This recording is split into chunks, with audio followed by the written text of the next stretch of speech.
in Europe, mainly this time would be Barcelona. It seems that we are going live, so let's cut our conversation on that. Now we were just discussing travel. We both have a hectic agenda in terms of travel. So just welcoming the community. Let's just assure that we are all live before I welcome all of you at home, office, or just commuting home. So, and we are live. Welcome to the Scale Up Valley podcast, where we bring the best tech leaders in the world to share with you how to scale a business from 2 million to 100 million in ARR. And we do our best to compress week after week what are the best scaling up lessons that we can learn from some of the best tech leaders in the world. Today, I have the pleasure of welcoming as our special guest, Vikas Bhambri, SVP of Global Sales and Customer Experience at Kustomer. Vikas, thank you so much for joining us today. Mike, thanks for having me. Real pleasure, and I look forward to talking to you and sharing some of my experiences with the broader community. That's awesome. And yeah, let's start by getting to know you a little bit more and how you ended at Kustomer. Yeah, so it was a really interesting story, and tell me if it gets too long-winded. But I was most recently, prior to Kustomer, I was responsible for enterprise and mid-market sales for North America for a company out of San Jose called 8x8. So global player in the contact center as a service and unified communication as a service space. So tremendous experience there, had a great run. Frankly, wasn't actively looking, and I got a call from a search firm saying, we'd love to talk to you about a startup that's doing CRM in New York. And I said, I heard two words, startup and CRM. And I said, thanks, but no thanks. I've got the battle scars from having competed with Salesforce.com back in my Oracle days, and I had no real interest to do it again. So I said no, carried on. Fortunately for me, they persisted, and when I heard about the story of Kustomer, it was really exciting for me. One, the co-founders are senior tech leaders who've built platforms at scale at previous companies. So that was very, interesting to me, some really smart people, not only the co-founders, but some of the early investors. The second piece of it is, at the end of the day, I am a CRM contact center person. I've been in the space for 20 plus years, so I'm passionate about it. So when I heard about the story of the platform, I said, this is truly unique. And it's something that we have been trying to achieve in the industry for the 20 plus years that I've been a part of it. So I said, if what you're saying to me is true, then these guys are really onto something, and I'd love to dig deeper. And the third piece for me was being part of a leadership team that wanted to build a great tech company in New York. Reality is, everybody, when they think about B2B SaaS or tech companies, everybody thinks about Silicon Valley. And for a lifelong New Yorker, I grew up here. New York is a very important part of me and my life. I would love to be part of a team that builds a great SaaS company out of New York. That's awesome. And I think that we have multiple teams across the globe who are proving that it is possible to build up a company from anywhere in the world nowadays. Sure. Let's think, for instance, out of UiPath, who decided to scale to New York from Romania. So who would say, and with all the respect to Romania, that one of the next unicorns would be coming from Romania. So, and of course, New York has much more examples out there. Sure. To show the power of it.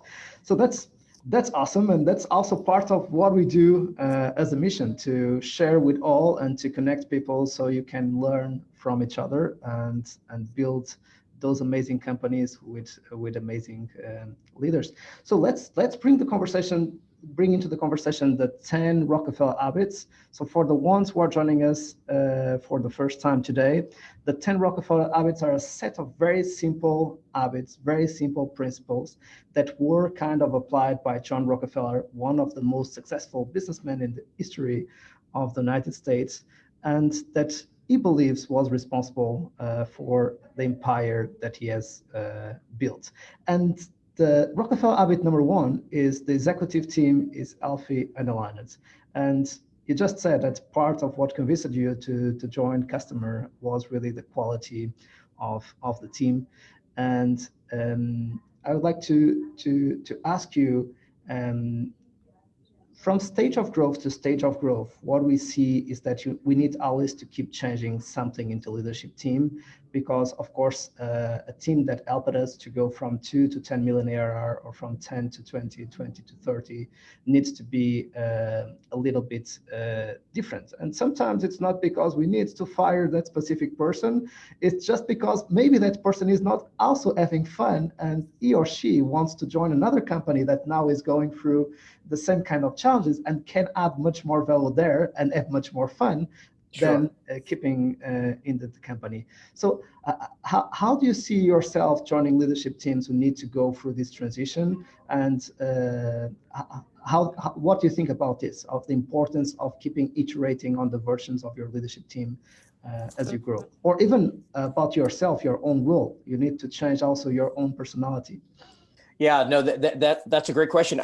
The way I look at it is, there's no hard line, right? There's no, there's no must. I know there's so many different blog posts and podcasts and other things where, you've got the 0 to 1 per team, you've got the 1 to 10 team, you've got the 10 to 50 team, etc.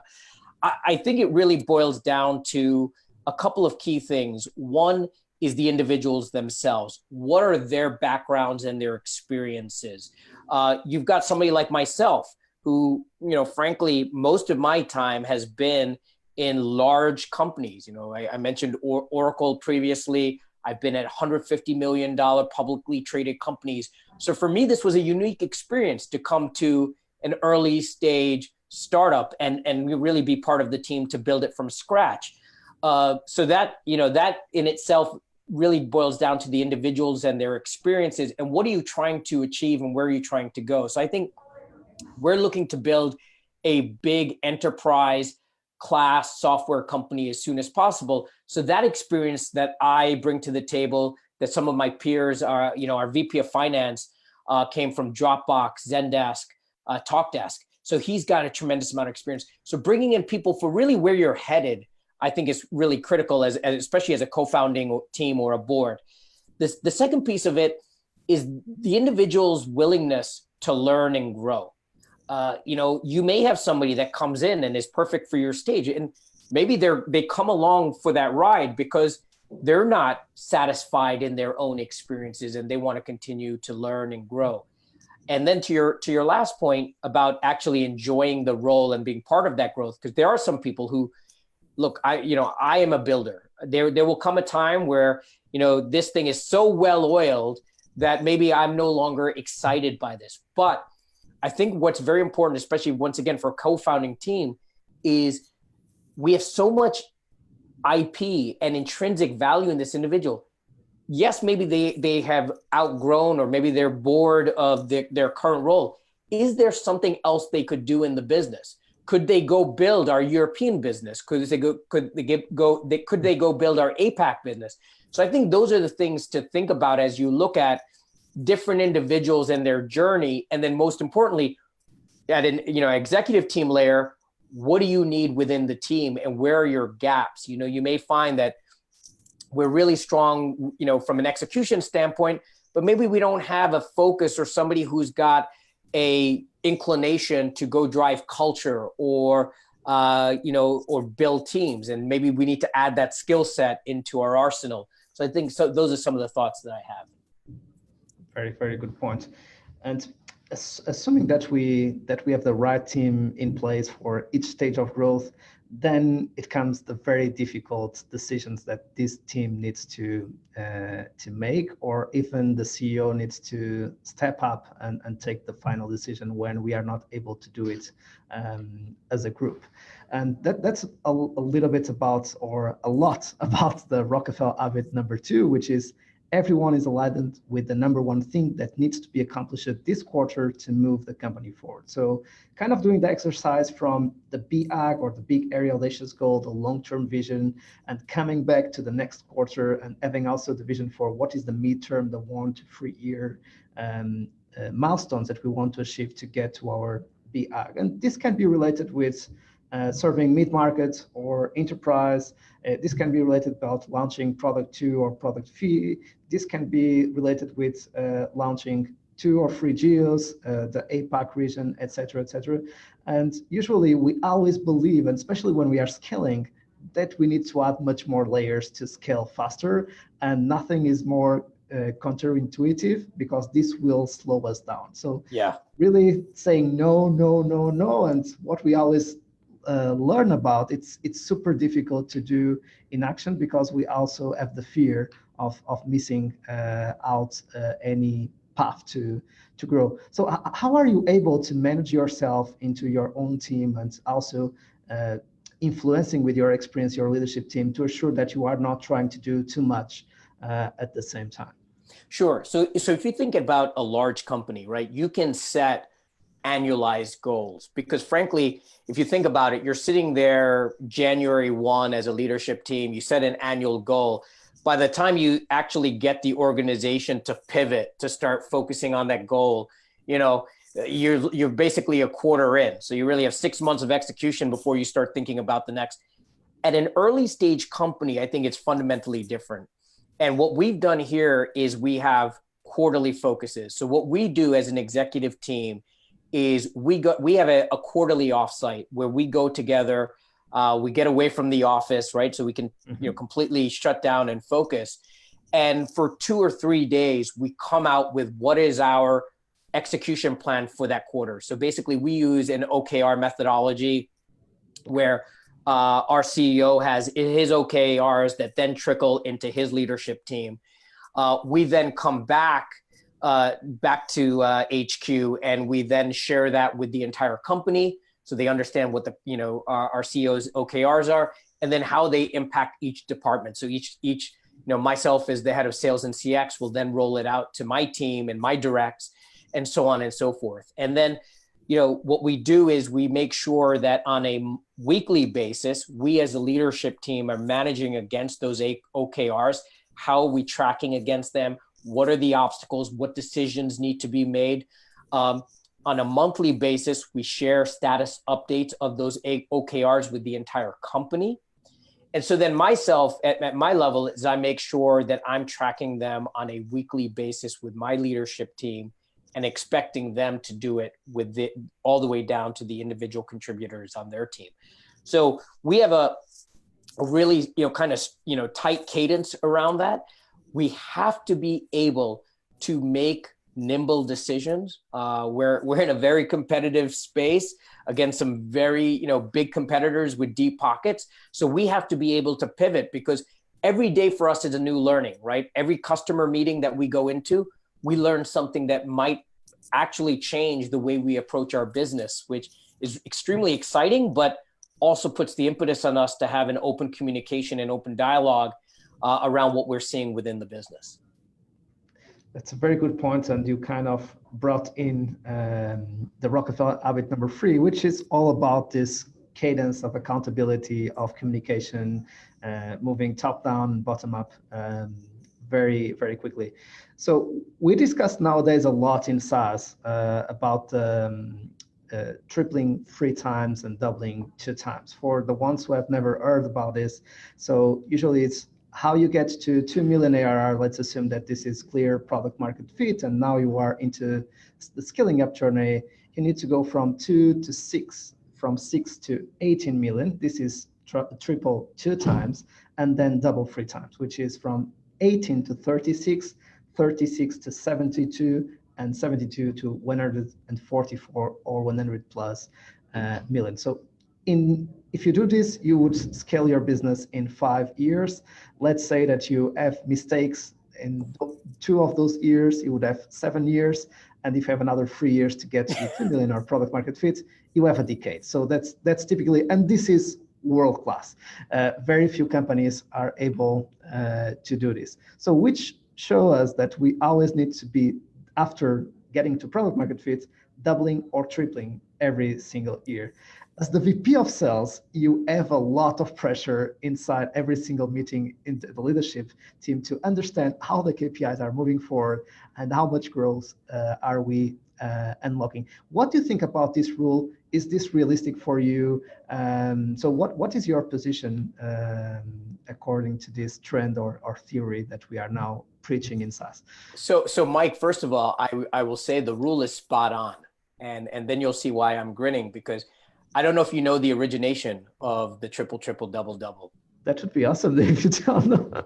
So the triple, triple, double, double was actually a article that was written by a venture capitalist from Battery Yes. Ventures. Yeah. And the gentleman's name is Neeraj, and he is actually on our board. So awesome. Let me caveat by saying I believe in the triple, triple, double, double. Battery led our Series C, and Neeraj awesome. Was the lead investor. So here's how I look at it. Look, I think any executive team needs to figure out what is the objective that they're trying to do and how fast do they want to do it. And as you said, the triple, triple, double, double is extremely aggressive, but it gives you a very clear set of milestones that you want to get to in a concrete set of time. And as to your point, to be world class, a lot of it depends on your product, as you said, achieving product market fit, the TAM, the total addressable market that you're going after. And of course, then what is your investment appetite? If you're fundraising and you're putting money into your business, can it drive that growth, right? Because then you look at things like your cash burn and all of that. Having said that, yes, it does put a tremendous amount of pressure, but not just on the VP of sales, really on the whole organization to say, this is what we have to live up to. So our product has to continue to mature, either to address the market that we're trying to go, or to grow the market. Maybe we're going after one vertical, but for us to achieve the triple, triple, we're going to have to expand that because we have to widen our opportunity. So, what is the product team going to do? What is the marketing team going to do? So I think, when I look at different SaaS metrics, whether you look at the napkin rule, whether you look at triple, triple, double, double, it's all about setting a defined set of objectives that you're going to look to go after. You may have to course correct, as you say, you may fall short one year, and you may have to say, we didn't hit the double. We came in at 1.8, but on the flip side, you could come in at 5x. You may overachieve as well. What happens then? So I think those are all the different things that you as a leadership team need to think about. But I do think it sets a very concrete set of expectations, because otherwise you could say, look, we grow up 2x every year, everybody's happy. There are companies out there that are doing it, and they're not taking any investment, so they're happy with that stage of growth. Probably a long-winded answer to your short question, but I really think it depends on what the founding team, the investors, are trying to achieve and in what time frames. And then you can set your own milestones. Got it. Very, very good point. And one of my favorite questions, and one of the main pains of any CEO, it's all about the Rockefeller Habit #1, coming back there. And I assume that this is also one of the main pains of any VP who needs to build his team, is to understand how looks like is version 2.0 or 2.0, 3.0. What kind of profiles should we bring next? What is the right timing to bring the next profiles? And of course, having the right VP of sales for each stage of growth is one of the most important pains that a CEO needs to go through. So what advice would you give to a CEO, or what would you consider if you were the CEO on bringing in a VP of sales? Yeah. So definitely, my perspective is in the early days, you have to have somebody who can roll up their sleeves and get involved in the deal cycle. If you have somebody who is too high level and wants to sit behind a Salesforce dashboard or sit in executive meetings and so on, they're going to struggle, because I think in the early days, the only way you're going to understand what works and doesn't work is by being in the field, by leading discussions yourself, by presenting to customers, by negotiating deals, really doing all that, basically putting yourself back in the shoes of of an account executive, of a salesperson. That to me is absolutely critical, because in the early days, you don't have your pitch right. You don't have your messaging 100% nailed. And a lot of it, you have to be able to fly by the seat of your pants. So I think that is something I would definitely look for early on. The second thing I would look for in that early on category is somebody who is familiar with the buyer that you're selling to. I'm not saying, especially if you're an account, creating a new account category. For example, maybe you're a sales acceleration tool and you're creating a new category. You need somebody who has at least sold to a head of sales before, right? Because they understand the pains, they have that rapport, and maybe they even have some existing relationships that they're bringing to the table. So I think all of those are important early on in your kind of your first hire. Then as you mature, then you start looking for somebody who can scale. Ideally, it's that same individual can start building a team. And then you're looking for somebody who along the lines of, a very big part of any sales leader's role is recruiting. And salespeople in particular are very focused on the type of leader that they're going to work for. Their expectations are different than hiring, engineers. When they're looking for an engineering leader, are very specific, and I'm looking for somebody I can learn from, who's going to teach me new ways to code, etc. Sales professionals, not necessarily looking for that. You have sales professionals who have 20 years of experience who end up working for a sales leader who may not have that same level of experience, but they're looking for somebody who has gravitas, who can get obstacles removed, who's going to make sure that the compensation plan is actually honored by the company that they're working for. Believe it or not, that's a challenge in the industry. So all of those types of things. And then, of course, ultimately, you're looking for somebody who can scale the business. Has somebody operated a business outside of maybe your core geography is Europe, but eventually you're going to need to go to the US. Has somebody built and led an organization? Do they understand what it takes to penetrate that global market? So I think as you scale the business, you will look for different things in that VP of sales. Got it. That's awesome. I was tempted to jump in and ask a question that is related with segmentation, which is usually there is a lot of discussion in the industry of moving upstream, when is the right moment to move upstream, or even to have the courage of killing mid-markets and focus the organization into enterprise. Of course, this will come to an answer which will be, it depends on the company, on the moment, etc. But from your experience, what advice can you offer for leaders to kindly assess this strategic issue and try to make the right decision for the stage of the company? So it's really critical that when you're as a founding team, when you first go to market, is you want to make some educated assumptions, but you don't want to make some fixed rules. And I'll use Kustomer as an example.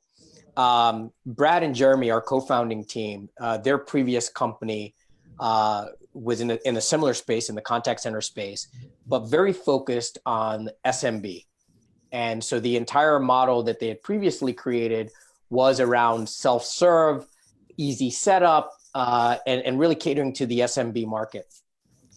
When they actually started building Kustomer, the platform, that was their original concept was, hey, let's do a better version of what we had previously done.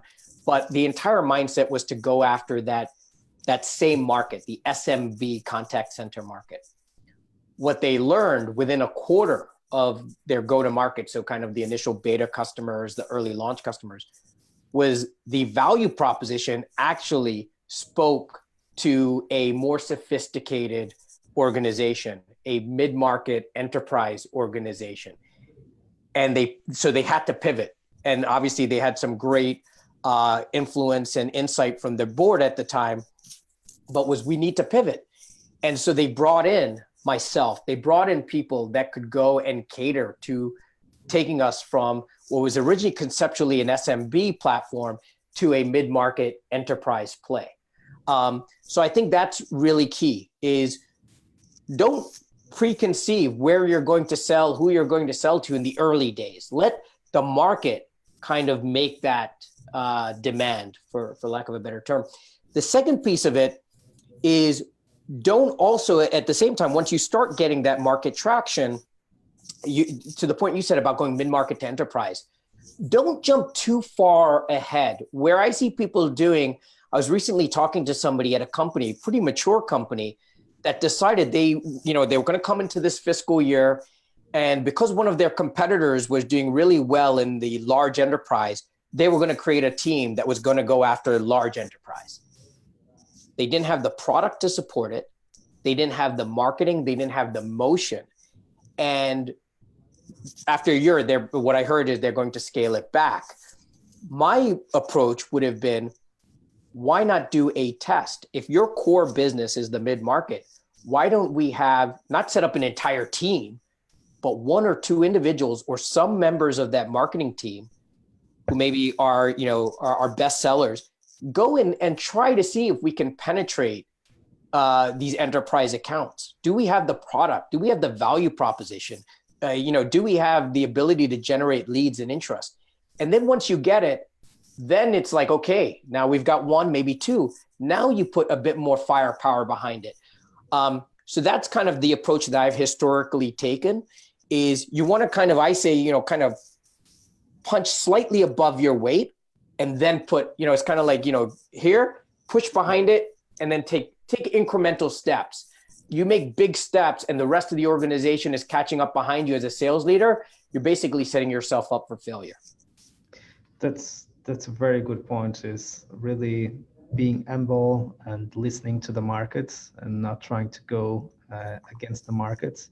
And something that I was discussing with the CEO of Zoom, Eric Yuan, and he was telling me, and you also talked about this in your amazing insights, which is test the waters and then double down on what works.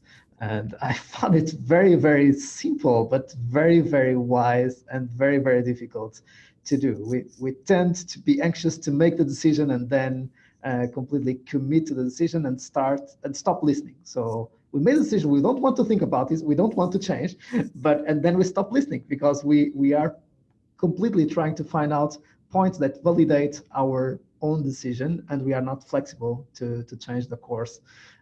So I think it's something very, very difficult to do.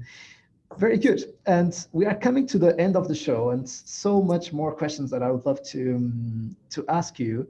But I would like to ask my favorite question to close the show, which is, if you would have the opportunity to meet yourself at the beginning of your career at Kustomer, what advice would you offer yourself? Yeah, this is pretty easy for me because I've reflected a lot on this. I was at the point because we were moving and growing so fast at Kustomer, which is extremely exciting and rewarding in itself. I got to the point where at one point, I think I had somewhere between 20 and 30 direct reports between sales and customer experience. I should have taken time out to really focus on bringing in that next level of leadership sooner rather than later. It takes time because, going out and working through your network, recruiting, et cetera, to bring in that next level. And it was very important to me as well, because remember, a lot of the people that, had come on this journey with me, I had recruited and, started as a small team and suddenly grew really fast. But that would be my biggest thing, because it was not only was I absolutely exhausted, because it was a global team, people in the UK, people on the West Coast, people in New York, but also it was a disservice to them. And that actually hurts me in a way more than whatever, challenges it put on me from a time commitment standpoint.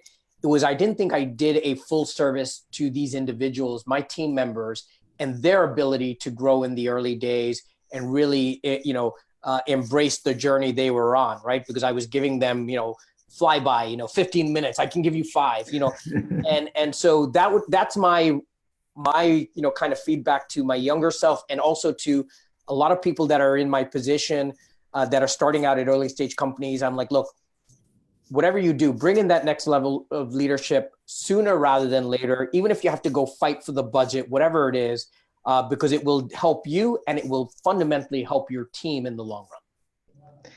Very, very good points. And just a final one, which is, and what are your next big challenges ahead? So how would you like to build your legacy around in your career? So for me, I'm getting to the stage of my life where I'm starting to think about that, and which is crazy. I don't know how I got here, but to me, I want to be remembered. Yeah, not sure what you are talking about, but okay. yeah. I want to. Yeah, I've got a birthday coming up in January, so I want to be remembered as somebody who built and led great teams. I take the responsibility of every individual who comes into my organization very personally. I'm very proud of some of the successes that some of my team members at LivePerson, 8x8, and now Kustomer have had in their journeys at that company and then beyond, right? I have a person that started out for me as a sales engineer who's now a VP of sales for a software company. So I just love seeing that. So that is really, for me, as I look at the next, 10, 15 years of my career, I want to be part of great leadership teams that build great companies. And I'd love, for people to remember me as a leader that inspired them, that they work for and learn from. Thank you so much, because it was really a pleasure to have you on the show, and you have really inspired me at least, and I'm sure our community as well. Thanks, Mike. So to our community, thank you so much for joining us and for always being so loyal and so supportive. Feel free to reach out to us in order to challenge us with new topics that you are facing, so we can keep compressing the key scaling up lessons to help you scale your business from 2 million to 100 million ARR. So see you next time, and thanks again for joining.